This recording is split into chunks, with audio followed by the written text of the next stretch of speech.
Roy Henry Jr.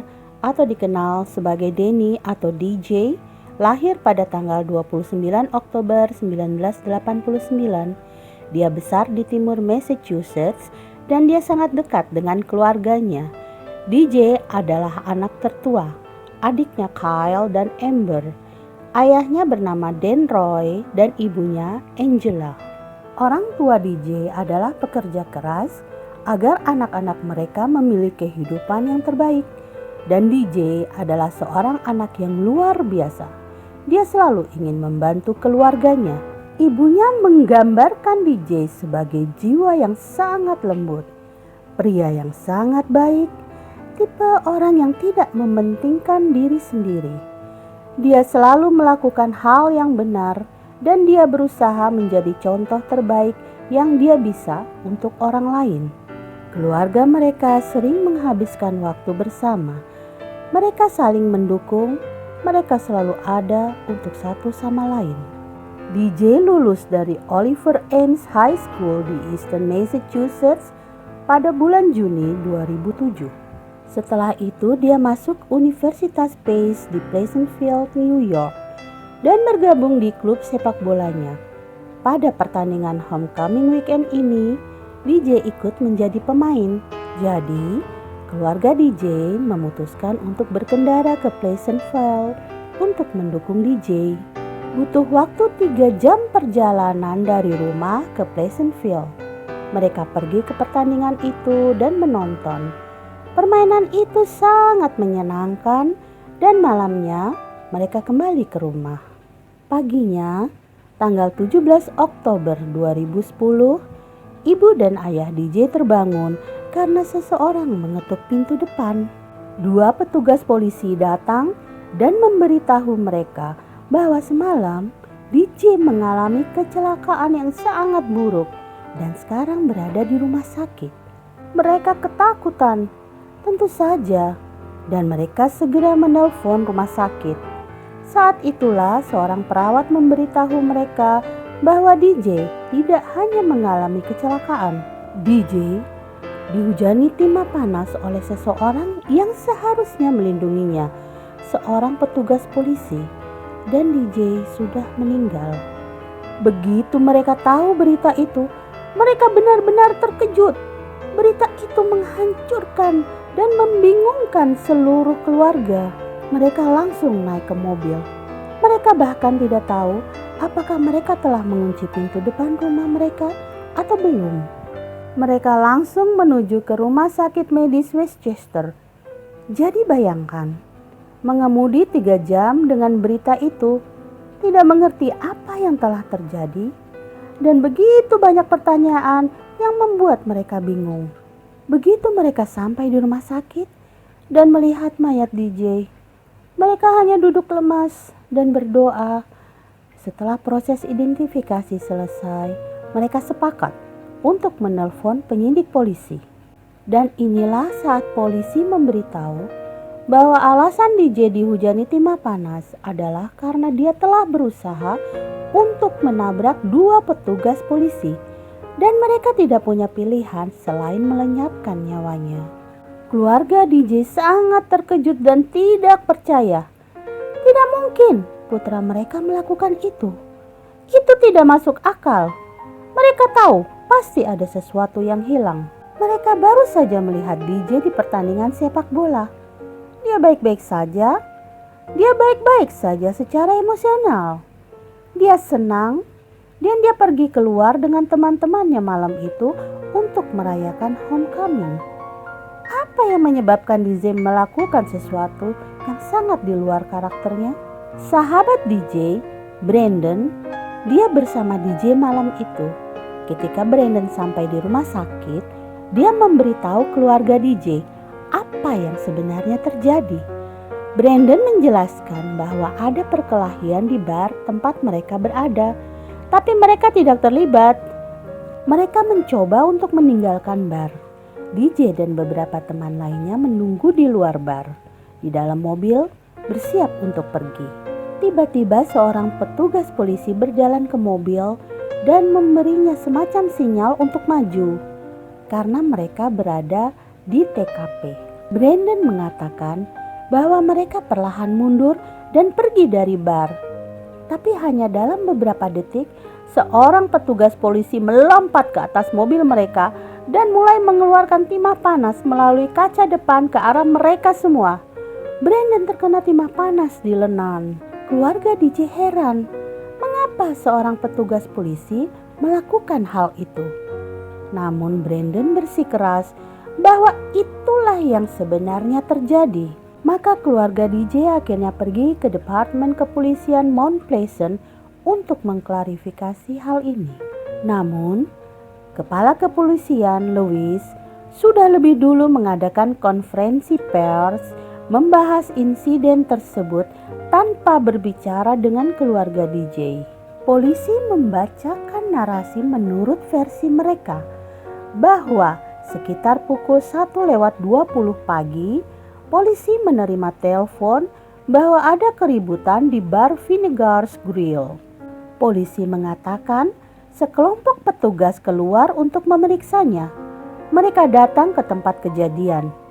Ada rekaman audio dari pemindai radio polisi yang mengatakan bahwa ada sekelompok orang yang nongkrong di luar di tempat parkir dan ada sebuah mobil dengan beberapa orang di dalamnya yang merupakan mobil DJ. Menurut polisi, pada saat itu seorang petugas berjalan ke mobil mereka dan meminta mereka keluar dari TKP seperti yang dikatakan Brandon. Tapi versi polisi adalah DJ kemudian pergi dengan ngebut dari tempat kejadian langsung ke arah petugas. Kepolisian mengklaim DJ hampir menabrak petugas. Jadi petugas itu lompat ke atas kaca depannya dan tidak punya pilihan pada saat itu selain memuntahkan timah panas beberapa kali melalui kaca depan. Brandon dan saksi lainnya di sana mengatakan bahwa itu tidak benar dan itu juga tidak masuk akal. Kenapa DJ ngebut setelah begitu tenang sepanjang malam? Brandon berkata bahwa DJ melaju dengan kecepatan 10 hingga 15 mil per jam. Dan karena itulah mereka semua sangat kaget dan bingung ketika petugas polisi melompat ke atas mobil. Brandon bilang mereka tidak menabraknya. Jadi orang tua DJ mendengar dua cerita yang berbeda. Tapi polisi sudah membuat pernyataan kepada publik dan mengutarakan versinya sebagai sebuah kebenaran. Keesokan harinya, polisi memberikan konferensi pers lagi. Polisi mengungkapkan bahwa petugas yang terlibat dalam insiden itu bernama Aaron Hayes dan Ronald Beckley. Ayah DJ berkata, rasanya polisi mencoba membuat DJ terlihat seperti orang jahat, seperti preman. Jadi akhirnya keluarga DJ mencari teman DJ lain yang ada di dalam mobil malam itu, bernama Desmond Haynes. Dia menceritakan kisah yang persis sama seperti Brandon. Ada bukti rekaman DJ dan teman-temannya di bar, dan DJ tampak sepenuhnya sangat tenang. Dia tidak terlihat berkelahi atau apapun. Menurut Desmond, dia, DJ, dan Brandon berada di dalam mobil menunggu dua teman mereka yang lain keluar dari bar agar mereka semua bisa pergi. Lalu petugas polisi muncul di jendela mobil menyuruh keluar dari TKP. Jadi mereka melakukannya. DJ melaju dengan kecepatan 10 hingga 15 mil per jam dan mulai keluar dari area tersebut. Desmond mengatakan bahwa petugas tersebut sudah menodongkan pistol ke mobil mereka saat mereka mendekat. Hanya dalam beberapa detik, Aaron telah melompat ke atas kap mesin mereka dan mulai memuntahkan timah panas ke dalam mobil. DJ terluka. Dia kehilangan kendali kendaraan. Mobil itu agak melambat dan berbelok. Akhirnya menabrak mobil polisi dan berhenti. Dua petugas polisi menarik DJ keluar dari mobil dan memborgolnya. Padahal seharusnya polisi langsung menelpon ambulans. Tetapi sebaliknya, mereka memborgol DJ dan menyuruhnya tiarap. DJ ditinggalkan di sana sendirian tanpa ada yang memeriksanya atau merawatnya. Desmond mengatakan bahwa petugas polisi lain menariknya keluar dari mobil dan menyuruhnya tiarap. Saat Desmond di tanah, dia memohon kepada para petugas kepolisian, "Tolong kami, Pak, bantu teman kami. Kami tidak melakukan kesalahan apapun." Pada saat itu, intinya, polisi menodongkan pistol ke belakang kepalanya dan berkata, "Tutup mulutmu." Orang-orang dari bar datang untuk melihat apa yang terjadi. Salah satu teman mereka, Daniel Parker, keluar dari bar dan disitulah dia melihat temannya DJ di tanah dengan borgol dan dia tidak bergerak sama sekali. DJ benar-benar sendirian di saat-saat terakhirnya. Tidak ada yang peduli untuk membantunya. Akhirnya beberapa wanita dari bar berlari ke arah DJ dan mulai mencoba menyadarkannya. Seketika Daniel sadar bahwa dia bersertifikat CPR. Dia bertanya, "Apakah saya bisa pergi membantu DJ?" Tapi polisi mengatakan, "Tidak." Daniel memperhatikan bahwa darah keluar dari mulut DJ sangat banyak. Daniel tahu pada saat itu bahwa mereka telah melenyapkan nyawa DJ. Dan Daniel mulai berteriak kepada petugas polisi, "Kalian telah melenyapkan nyawanya!"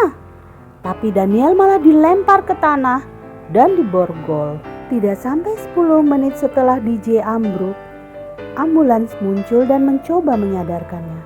Tetapi pada saat itu, jelas sudah terlambat. Pemakaman DJ diadakan pada hari Jumat, tanggal 29 Oktober 2010 di Boston Convention and Exhibition Center di Massachusetts. Hari itu sangat istimewa karena hari itu juga adalah hari ulang tahun DJ ke-21. Kebaktian melibatkan banyak orang yang berbicara kenangan indah yang mereka miliki tentang DJ. Semua orang, termasuk paduan suara gereja, menyanyikan lagu selamat ulang tahun untuk DJ. Tetapi semua orang begitu hancur. Keluarga DJ tahu bahwa ini adalah awal dari perjuangan mereka untuk keadilan, sehingga mereka memutuskan untuk menyewa pengacara yang sangat bagus, Michael Sussman. Pada saat yang sama, Aaron juga menyewa pengacaranya sendiri. Berbulan-bulan berlalu, kantor DA Westchester mulai menyelidiki kasus ini. Pada Januari 2011, juri dikumpulkan untuk menentukan apakah petugas polisi perlu memuntahkan timah panas ke tubuh DJ atau tidak. Ayah DJ dipanggil untuk bersaksi dan dia berkata bahwa itu benar-benar konyol. Polisi hanya menanyakan pertanyaan tentang DJ dan minumannya dan bukan tentang insiden itu. DJ akan berusia 21 tahun, berarti dia masih di bawah umur saat itu. Dan polisi bertanya, apakah Dan tahu DJ minum sesekali? Tentu saja Dan mengiyakan. Pengacara mereka langsung bekerja keras untuk melawan. Akhirnya tidak sia-sia. Kasus DJ mendapat perhatian. Akan ada penyelidikan terpisah atas kasus minum dan insiden tersebut. Apakah ada kemungkinan kejahatan federal di situ? Jika ada pelanggaran hak sipil, itu berarti dianggap sebagai kejahatan federal. Tapi itu tidak akan mudah untuk dibuktikan. Ini dilakukan agar Aaron dituntut.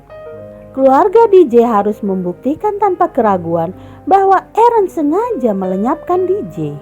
Tapi beberapa minggu kemudian, Aaron Hayes malah dinobatkan sebagai Officer of the Year. Ya, Anda mendengarnya dengan jelas. Kepolisian kemudian mengklarifikasi bahwa publik seharusnya tidak tahu bahwa Aaron mendapatkan Officer of the Year. Itu hanya dimaksudkan untuk meningkatkan moral Aaron karena jelas dia mengalami tahun yang berat. Hei, siapa yang seharusnya mengalami tahun yang berat? Aaron atau keluarga DJ? Jadi, Aaron Hayes berusia 33 tahun pada saat DJ terbunuh. Dia telah bertugas di marinir selama 4 tahun dan menjadi petugas polisi sejak tahun 2000. Jadi, saat penyelidikan DJ sedang dilakukan, Dan dan Angela mengajukan gugatan kematian yang salah terhadap Aaron Hayes, desa Pleasantville tempat dia bekerja, dan kota Mount Pleasant tempat DJ tewas. Pada bulan Agustus 2012, Aaron disidang di Pengadilan Distrik Amerika di Westchester untuk deposisi dalam kasus kematian yang salah yang diajukan oleh orang tua DJ. Selama ini, Aaron menceritakan versinya tentang insiden tersebut. Dia mengaku sedang berdiri di jalan dan mobil DJ menuju ke arahnya.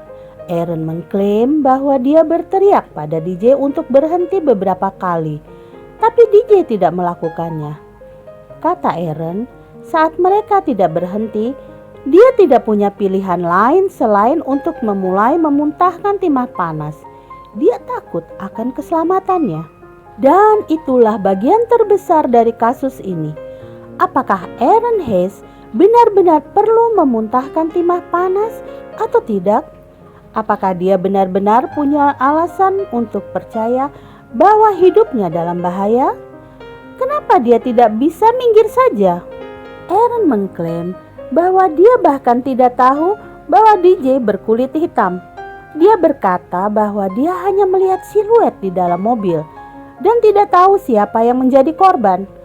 Aaron berkata ini untuk alasan yang jelas, untuk menghindari kemungkinan pelanggaran hak sipil selama kematian yang salah. Petugas lain, Ronald Beckley, menceritakan versi kejadian yang sama sekali berbeda. Dia mengatakan apa yang dikatakan kepala polisi sebenarnya tidak akurat. Jika Anda ingat kata kepala polisi bahwa ada petugas lain juga menyerang mobil, Ronald berkata bahwa dia tidak menyerang ke arah mobil untuk mencoba menghentikan mobil atau orang-orang di dalamnya. Ronald mengklaim bahwa dia sebenarnya menyerang Aaron Hayes. Dia tidak menyadari itu adalah sesama petugas. Dia hanya mengira itu adalah seseorang yang mengenakan pakaian gelap yang mulai menyerang kendaraan dan memuntahkan timah panas ke dalam mobil. Ronald mengira warga sipil dalam bahaya dan dia perlu menyerang orang yang berada di atas mobil. Ronald akhirnya pensiun 3 bulan setelah kematian DJ dan tidak diberikan uang pensiun. Aaron, jika Anda bertanya-tanya, tidak pernah kembali bekerja. Dia mengalami cedera lutut malam itu dan dia mendapat cuti medis berbayar selama 2 tahun sebelum akhirnya pensiun. Tetapi investigasi berlanjut. Akhirnya polisi memutuskan untuk melakukan reka ulang untuk menentukan seberapa cepat DJ bisa melaju. Karena Aaron mengatakan bahwa DJ ngebut. Reka ulang menunjukkan DJ menggunakan remnya. Lampu remnya menyala saat dia mendekati Aaron. DJ mencoba untuk memperlambat mobilnya. Sementara itu, laporan toksikologi DJ keluar. Dan keluarga DJ sangat terkejut. Kadar alkohol dalam darah DJ adalah 13 poin. Jadi, DJ mengemudi di bawah pengaruh alkohol. Ini sangat aneh karena teman-temannya tidak melihatnya minum apapun malam itu. Bahkan bartender mengatakan DJ bertingkah sangat normal. Namun pengacara Aaron mengatakan bahwa DJ memiliki ID palsu malam itu dan bahwa dia juga sedang minum. Tetapi tentu saja begitu rekaman itu ditemukan di mana DJ dengan jelas terlihat normal, itu mematahkan seluruh cerita tentang DJ mabuk. 4 tahun setelah penyelidikan DJ dimulai, juri sampai pada kesimpulan bahwa mereka tidak akan memberikan tuntutan hak sipil kepada Aaron. Juri mengatakan bahwa Aaron melakukan apa yang harus dia lakukan dalam situasi di mana dia melakukan yang terbaik mengingat situasinya. Keluarga DJ dan banyak orang lain yang mengikuti kasus ini pada tahun 2016 sangat marah. Keluarga DJ kemudian memutuskan untuk menyelesaikan gugatan kematian yang salah dengan Aaron dan Desa Pleasantville. Desa Pleasantville akhirnya kalah dan harus membayar keluarga DJ sebesar $6 juta. Keluarga DJ mengatakan bahwa semua uang ini dalam bentuk perwalian dan mereka menyebut uangnya uang darah. Mereka tidak akan menggunakannya. Mereka menyimpannya karena merasa itu tidak cukup. Kamu tahu, bagaimana kamu bisa menaruh sejumlah uang pada kehidupan anakmu?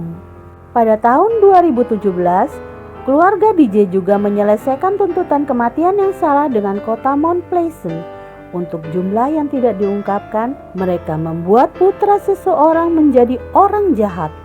Dan itu hanya akan benar jika mereka membuat permintaan maaf di depan umum. Sebagai catatan, ini adalah situasi publik. Mereka secara terbuka mengeluarkan informasi yang salah pada awalnya. Kota Mount Pleasant mengatakan bahwa mereka ingin secara pribadi meminta maaf kepada keluarga DJ atas apa yang telah terjadi. Kehilangan putra sudah cukup menyakitkan. Dan kemudian orang-orang menyeret namanya menjadi kotor, membuatnya jauh lebih menyakitkan. Jadi pada akhirnya Aaron Hayes tidak dikenakan hukuman sama sekali. Dia pensiun dari kepolisian dan akhirnya dia mendapatkan pekerjaan sebagai satpam. Sedangkan keluarga DJ masih terluka sampai saat ini. Mereka aktif dalam urusan kehidupan kulit hitam. Mereka membuat badan amal untuk menghormati putra mereka, dan itu disebut DJ Henry Dream Fund. Yayasan tersebut mensponsori semua anak New England yang membutuhkan bantuan keuangan seperti program musim panas, olahraga, serta hal-hal seperti itu. Yayasan itu sudah membantu 7.000 anak di 8 komunitas yang berbeda. Mereka bekerja begitu rajin. Melalui yayasan, keluarga DJ memastikan bahwa roh DJ menghidupkan kemurahan hatinya. Tidak ada keadilan, tidak ada kedamaian.